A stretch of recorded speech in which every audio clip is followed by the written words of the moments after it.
Donc bienvenue au club présent. Hein.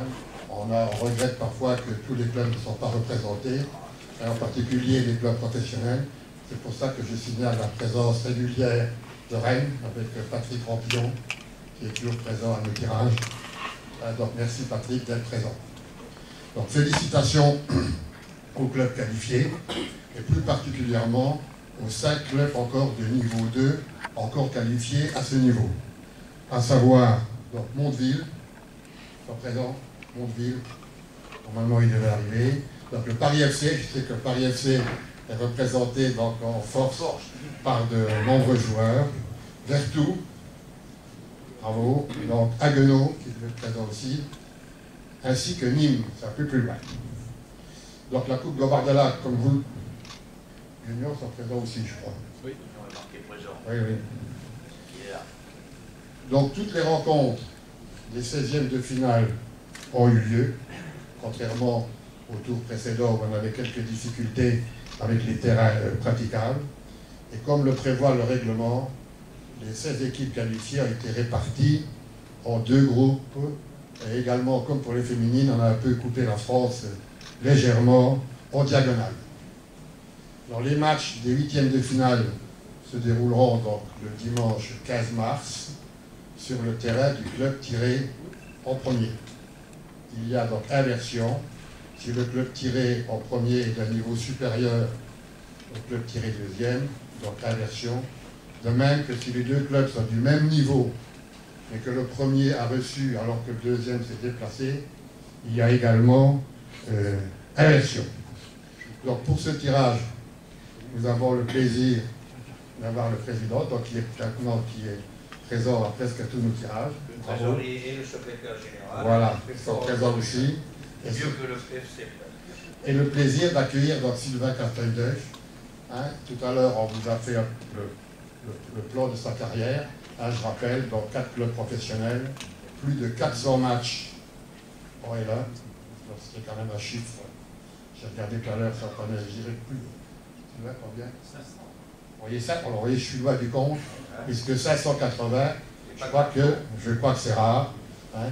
Il a été donc international plusieurs fois, et surtout, durant sa longue carrière, il a eu donc un comportement, je crois, exemplaire. Ah oui. Hein.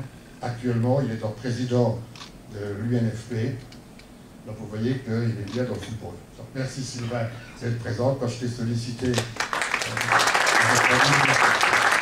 avant de procéder au tirage, je vais d'abord laisser la parole au président. Bon ben, ça va être très bien, très bref, mais je suis très heureux que Sylvain vienne là, et de sa main innocente, puisque justement il est Lorrain, il n'y a pas de Lorrain, il va tirer des matchs remarquables.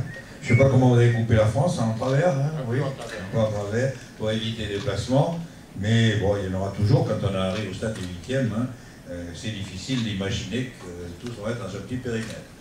Donc moi je suis très très heureux de voir 1, 2, 3, 4, 5, 6, c'est ça, hein? Non, 2, il y en a 2 ici, 5 clubs de ce qu'on appelle le niveau 2, c'est un niveau de ligue, bien sûr, niveau régional, et c'est intéressant parce que la coupe, justement, c'est pour montrer que de temps en temps, il y a des surprises, et que les clubs du niveau 2 peuvent battre les clubs du niveau 1. Et bon, il n'y a pas de niveau 3, hein, parce que là, ça devient un petit peu difficile au niveau des 8e. Donc ceux qui sont arrivés là, qu'ils soient de première division, de nationale ou d'ailleurs, sont des clubs méritants et qui ont, avec nos amis du Crédit Agricole, compris l'importance que pouvait avoir cette Coupe Gambardella. Vous savez qu'au bout du tunnel, là-bas, loin, à la lumière, il y a le Stade de France. Hein. Donc il y en a 2 qui auront le plaisir de fouler cette pelouse, enlever le rideau de la Coupe de France. Mais ne serait-ce que pour cela, c'est une compétition très, très, très intéressante. On dit que bon, ben, c'est la Coupe de France des jeunes, c'est le cas. Et on a toujours eu enlevé le rideau des matchs très intéressants. Donc ce que je vous souhaite, c'est de passer ce tour, et puis un autre, et puis encore un autre, et puis un jour de vous retrouver sur cette belle pelouse au mois de mai prochain, hein, pour une finale. Voilà. Alors, 4 matchs d'un côté, 4 matchs de l'autre. Et puis on ne va pas se mélanger les pinceaux entre ceux qui reçoivent, qui auraient pu recevoir s'ils n'avaient pas reçu, etc. Ça a l'air un peu compliqué, mais ce n'est pas compliqué du tout parce que ça correspond à une équité sportive qui permet d'égaliser les chances. Et c'est pour cela que la coupe est intéressante.